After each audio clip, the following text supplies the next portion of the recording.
Hello friends, welcome to my channel study for you.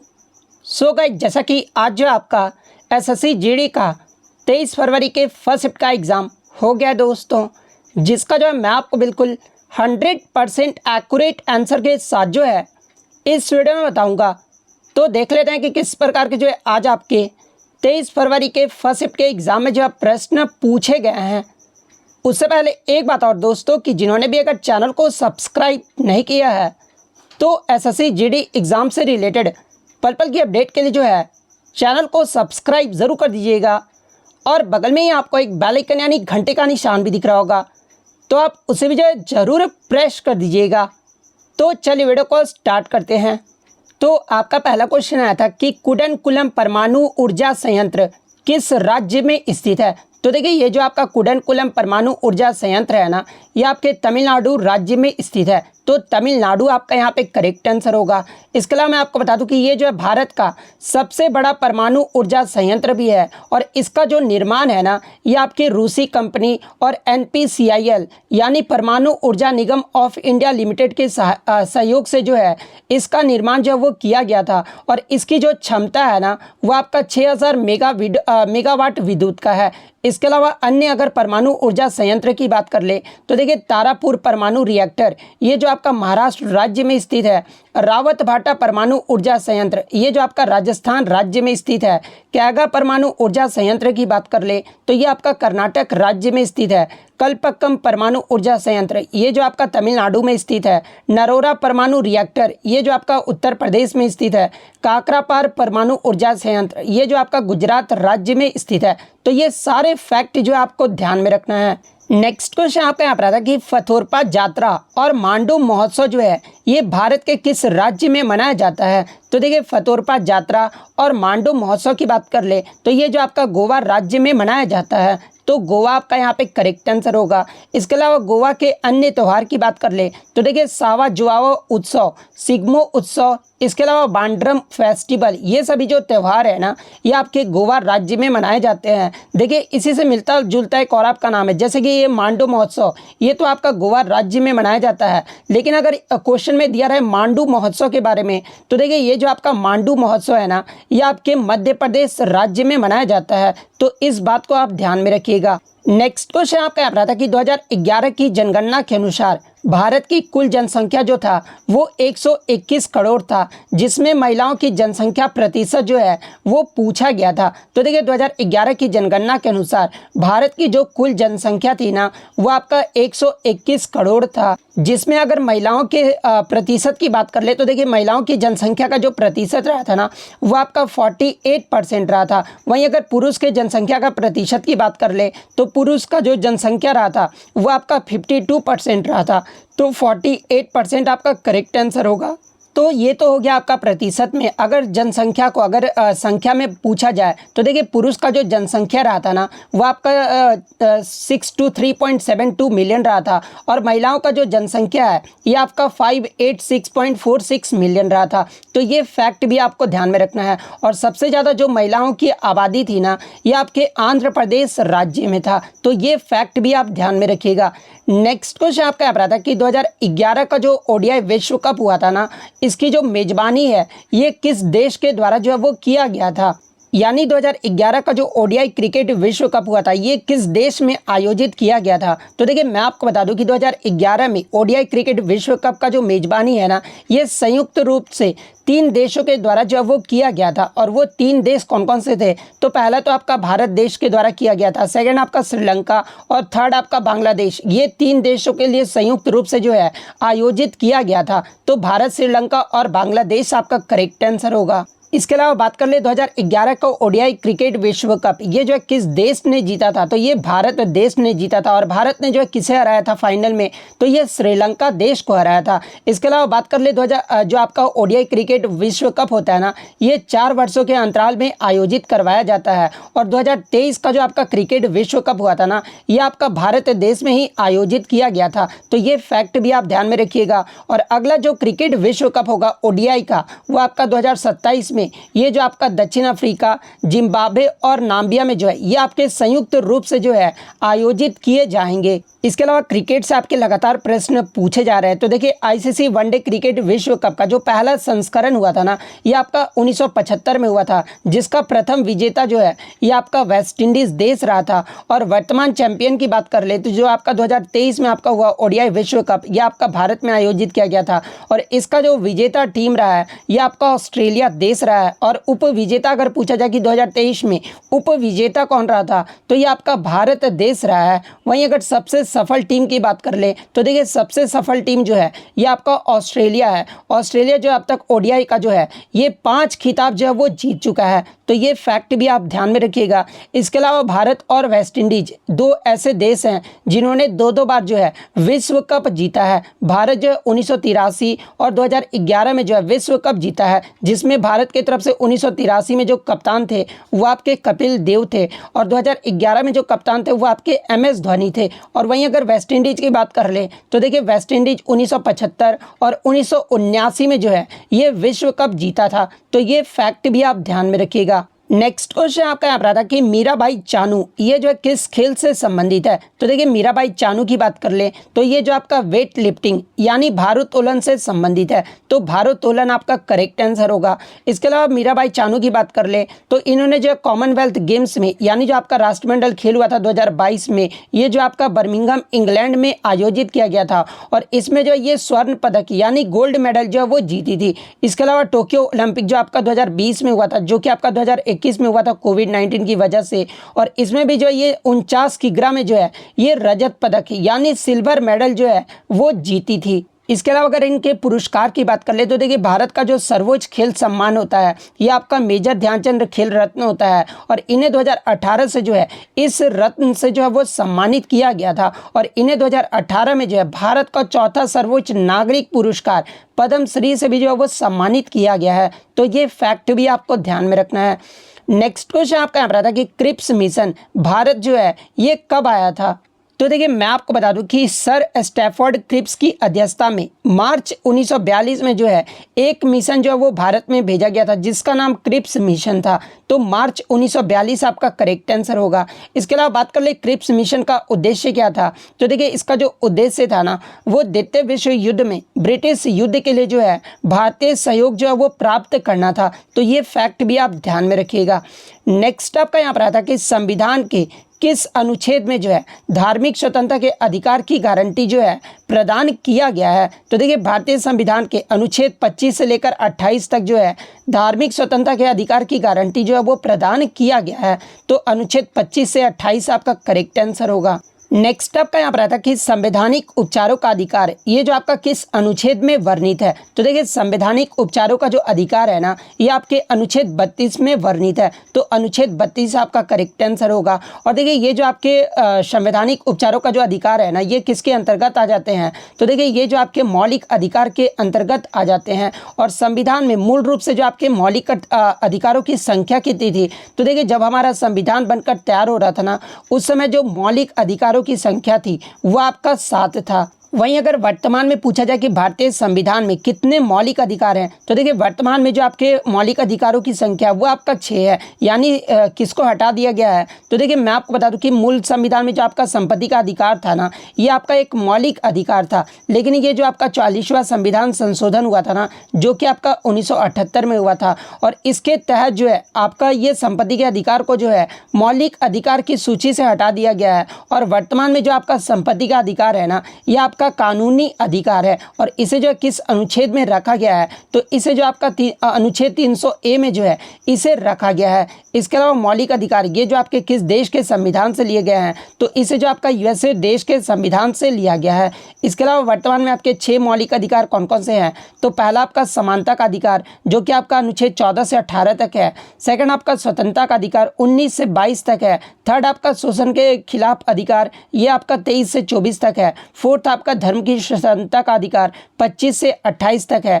Fifth आपका सांस्कृतिक और शैक्षिक अधिकार ये जो आपका 29 से 30 तक है और संवैधानिक उपचारों का अधिकार ये जो आपका अनुच्छेद 32 में है। तो ये सारे फैक्ट जो आपको ध्यान में रखना है।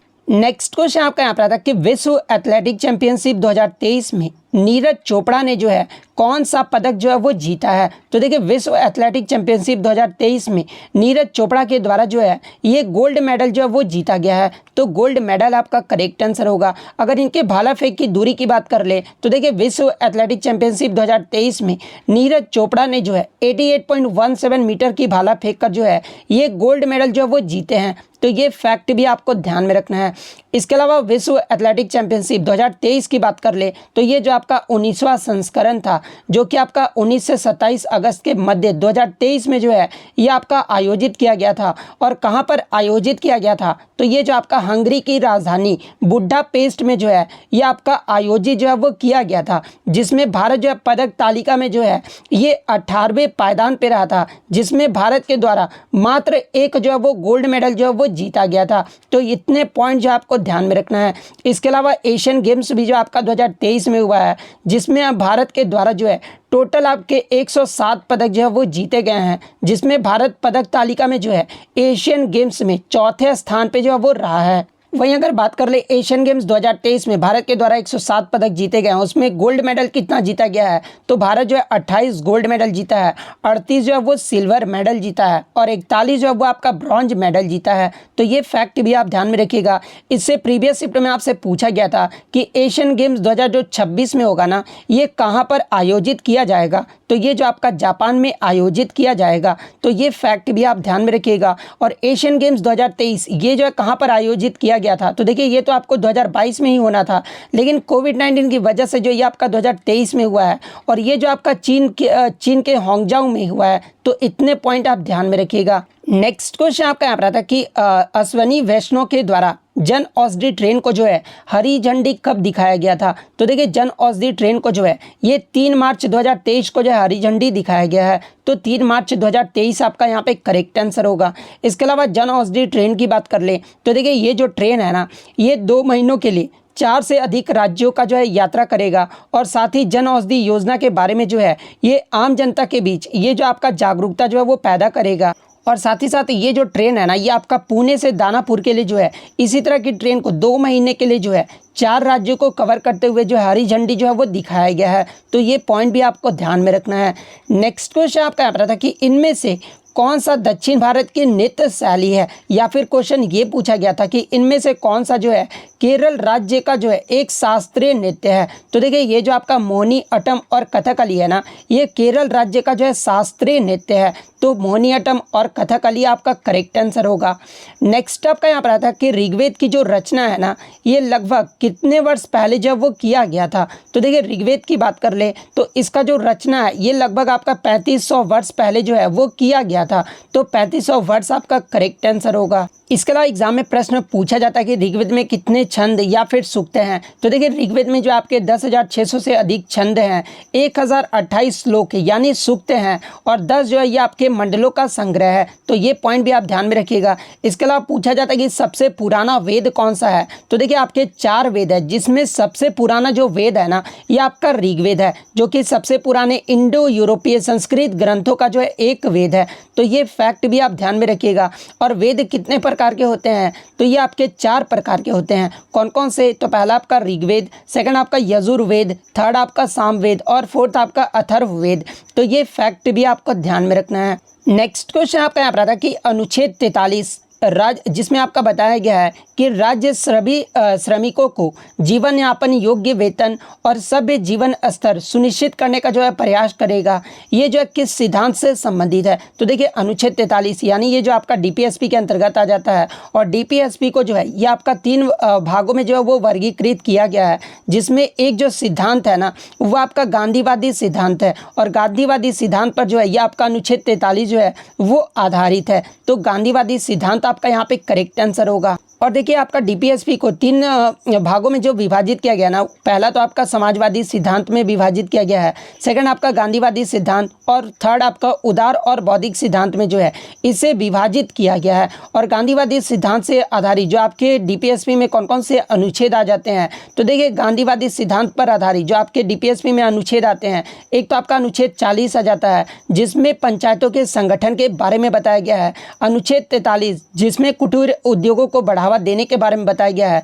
अनुच्छेद 43 बी में जो है सहकारी उद्योग के बारे में बताया गया है। अनुच्छेद 46 में जो है SC ST और अन्य पिछड़े वर्गों के विकास के बारे में जो वो बताया गया है। अनुच्छेद 47 में जो है ये आपके नशीले पदार्थों का निषेध के बारे में बताया गया है। और गौ हत्या पर प्रतिबंध, ये जो आपका अनुच्छेद 48 में बताया गया है। और ये जितने भी आपको अनुच्छेद दिख रहे हैं ना, ये आपके गांधीवादी सिद्धांत पर आधारित है। तो ये फैक्ट भी आपको ध्यान में रखना है। इसके अलावा यहाँ पर जो भी अनुच्छेद का मेंशन नहीं किया गया है, या तो आपके वो समाजवादी सिद्धांत के अंतर्गत आ जाते हैं या फिर वो आपके उदार बौद्धिक सिद्धांत के अंतर्गत आ जाते हैं। नेक्स्ट क्वेश्चन आपका यहाँ पर था कि हाल ही में 65वें ग्रैमी अवार्ड्स के विजेता रिकी केज को जो है किस एल्बम के लिए ग्रैमी पुरस्कार 2023 जो है वो दिया गया है। तो देखिए ग्रैमी पुरस्कार रिकी केज जो है ये तीसरी बार जो है 2023 में जो है ये ग्रैमी पुरस्कार जीते हैं। और किस एल्बम के लिए, तो ये आपके डिवाइन टाइट्स एल्बम के लिए जो है वो जीते हैं। तो डिवाइन टाइट्स आपका करेक्ट आंसर होगा।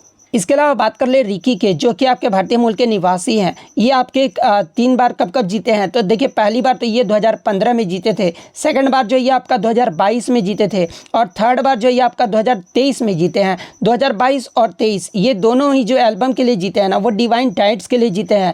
और वहीं अगर 2015 की बात कर ले तो देखिए 2015 में विट्स ऑफ समसारा के लिए जो है यानी इनके एल्बम का जो नाम था ना वो विट्स ऑफ समसारा था। इनके लिए जो पहला ग्रैमी पुरस्कार जो वो दिया गया था। तो ये फैक्ट भी आपको ध्यान में रखना है।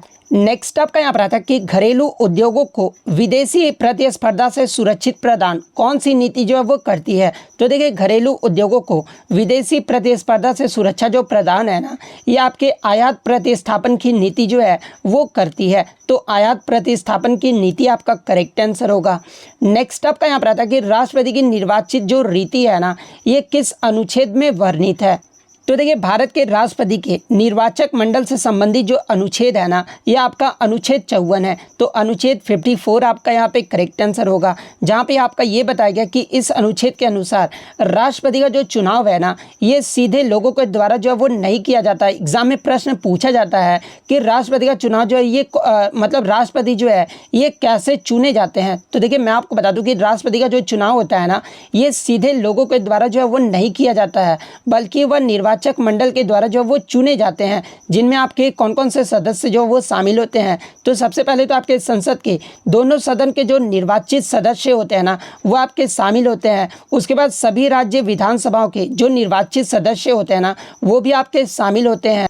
इसके अलावा केंद्र शासित प्रदेश दिल्ली और पुडुचेरी के विधानसभाओं के जो निर्वाचित सदस्य होते हैं ना, वो राष्ट्रपति के चुनाव में जो वो भाग लेते हैं। तो ये फैक्ट भी आपको ध्यान में रखना है। और ये जो राष्ट्रपति के चुनाव का जो प्रावधान है ना, ये आपके 1992 के 70वें जो संविधान संशोधन अधिनियम हुआ था ना, इसके द्वारा जो है वो जोड़ा गया था। तो ये फैक्ट भी आपको ध्यान में रखना है। नेक्स्ट आपका यहाँ पर आता है कि कौन सी गैस का जो टेम्परेचर है ना, ये कम होने पर वह जो है तरल यानी लिक्विड में जो है वो बदल जाता है। तो देखिए हीलियम एक ऐसा गैस है जिसका तापमान कम करने पर जो है वो लिक्विड में जो है वो बदल जाता है। तो हीलियम आपका यहाँ पे करेक्ट आंसर होगा। नेक्स्ट क्वेश्चन आपका यहाँ पर आ रहा है कि भारत में वित्तीय वर्ष यानी फाइनेंशियल ईयर जो है ये कब से शुरू होता है। तो देखिए भारत में जो फाइनेंशियल ईयर है ना, ये आपका 1 अप्रैल से शुरू होता है और 31 मार्च को जो है ये समाप्त हो जाता है। तो 1 अप्रैल आपका यहाँ पे करेक्ट आंसर होगा। इसके अलावा अगर हिंदी के प्रश्न को देख ले तो हिंदी में आपका उभारना का जो है प्रवाचित शब्द पूछा गया था। तो देखिए उभारना का जो प्रवाचित शब्द होता है ना, वो आपका उकसाना, जोश दिलाना, भड़काना, उत्तेजित करना, उत्प्रेरित करना, उत्साहित करना, बहकाना या फिर उभारना, ये सब जो होते हैं उभारने के जो है प्रवाचित शब्द होते हैं। तो इनमें से जो भी ऑप्शन में दिया गया होगा वो आपका करेक्ट आंसर होगा। इसके अलावा अधीन का जो है प्रवाचित शब्द पूछा गया था। तो देखिए अधीन का जो प्रवाचित शब्द होता है ना, वो आपका माथत, आश्रित, परवश, प्राश्रित, परतंत्र, वशीभूत, मकबूजा, अध्यधीन, इसके अलावा अधीनस्थ, ये सब जो होते हैं प्रवाचित शब्द होते हैं किसके, तो अधीन के। तो इनमें से जो भी ऑप्शन में दिया गया होगा वो आपका करेक्ट आंसर होगा। इसके अलावा ग्रहण का जो है विलोम शब्द पूछा था, तो ग्रहण का जो विलोम शब्द होता है वो आपका त्याग होता है। अत्येष्टि का जो है शुद्ध वर्तनी पूछा गया था, तो देखिए अत्येष्टि जो है इस प्रकार से लिखा जाता है, अंत्येष्टि ये जो है इस प्रकार से लिखा जाता है। तो इस प्रकार से जिन्होंने भी ठीक किया होगा उनका यहाँ पे करेक्ट आंसर होगा। आत्मा का जो है विलोम शब्द पूछा गया था, तो परमात्मा आपका करेक्ट आंसर होगा। इसके अलावा आत्महत्या पर जो आपका गद्यांश जो है वो पूछा गया था, जिसमें आपके 5 प्रश्न जो है वो दिए गए थे, यानी गद्यांश को पढ़कर जो है आपको आंसर टिक करना था। इसके अलावा जिसकी रक्षा करने वाला कोई ना हो, वाक्यांश के लिए एक शब्द बताना था। तो देखिए जिसकी रक्षा करने वाला कोई ना हो उसे जो है अनाथ जो है वो कहा जाता है। नेक्स्ट आपका एकाग्र का विलोम शब्द पूछा गया था, तो देखिए एकाग्र का जो विलोम शब्द होता है ना वो आपका चंचल होता है, तो चंचल आपका करेक्ट आंसर होगा। सुक्कर काट होना मुहावरे का अर्थ पूछा गया था, तो देखिए सुक्कर काटा होना मुहावरे का जो सही अर्थ होता है ना वो बहुत ही छीन या फिर दुर्बल हो जाना, ये जो है मुहावरे का सही अर्थ होता है।